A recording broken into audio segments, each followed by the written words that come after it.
These are the sounds of the 2020 Nagorno-Karabakh war, the most recent conflict in a long struggle between Armenia and Azerbaijan for the contested region of Nagorno-Karabakh. The war lasted from 27 September to 10 November 2020, beginning with Azeri offensives into the region and ending with an ongoing Russian-administered peace agreement. To fully understand the nature of the conflict, we must understand the historical and ethnic context of Armenia, Azerbaijan, and Nagorno-Karabakh, opinions from both sides, and ultimately what it means for the world. As two separate ethnic groups, Armenians and Azeris have existed for centuries, with their Western Asian homelands being at the crossroads of several major empires. Those are the Romans, Ottomans, Russians, and Persians.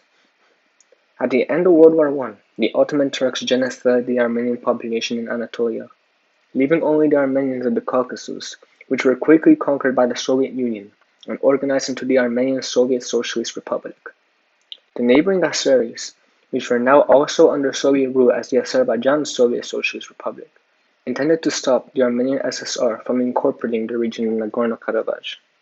The Soviets stepped in and assigned the region to Azerbaijan as an autonomous oblast, ostensibly as further ethnic tensions in the region were not in the Soviet interest and threatened instability.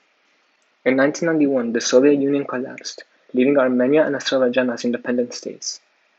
Immediately, the Armenians of the region seceded to form the Republic of Arsaj, intending to unite with Armenia, and the First Nagorno-Karabakh War began, characterized by an Armenian victory in 1994.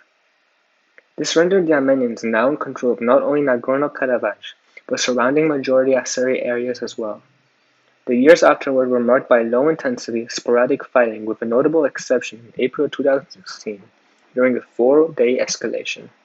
Until late September 2020, things were mostly quiet.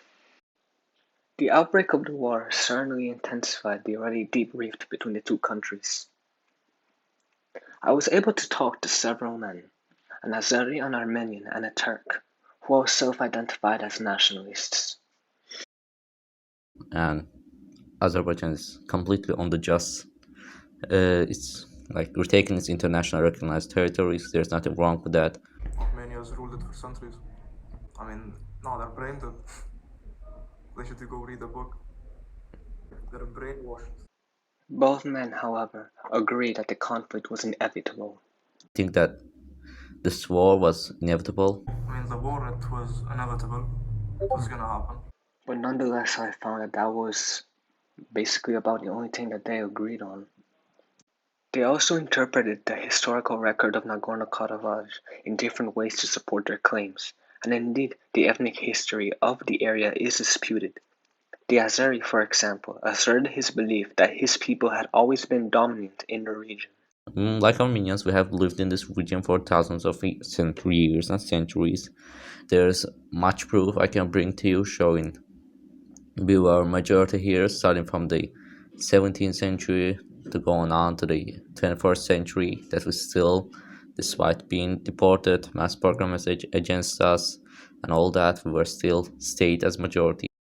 The Turkish nationalist who I spoke to as well associated himself with the Grey Wolves, a Turkish ultranationalist youth organization notorious for anti-Armenian sentiment and an aggressive pro-Turkic stance. What he had to say was especially important in the light of Turkey's heavy interest in the war, which will be discussed more later. Historical Turkish support for the Azeris is due to the fact that they are both Turkic peoples and they share a common enemy in Armenia. Nagorno-Karabakh is Azerbaijan's. It should be Azerbaijani because it used to be Azerbaijani before 1992, but Armenians were heavily supported by the Russians before the collapse of the Soviets. That's why they saw it as a chance and attacked Azerbaijan for Nagorno-Karabakh. Note the frequent references to Russian involvement in the region. Russia has always been a historical ally to the Armenians, and it has also had a historical rivalry with the Turks since the days of the Ottoman Empire, with both peoples competing for influence around the Black Sea. The words of the Turkish nationalists reflect that common contempt for Russian influence. However, the Turks and Russians are not the only external powers that were meddling in the war. with other countries as well taking sides, usually as a reflection of the overall geopolitical situation. Iran, a staunch Russian ally, called for peace in the region but was also active in supplying and supporting the Armenians. Iran is also competing with Turkey and NATO, as Syria, which is allied to both Russia and Iran, has been subject to a recent Turkish offensive into its northern regions. Syria declared its support for the Armenians and condemned the Turks and Azeris. Ukraine has also been increasingly cooperative with Turkey and Azerbaijan, taking their side as these countries all share a united stance against Russia.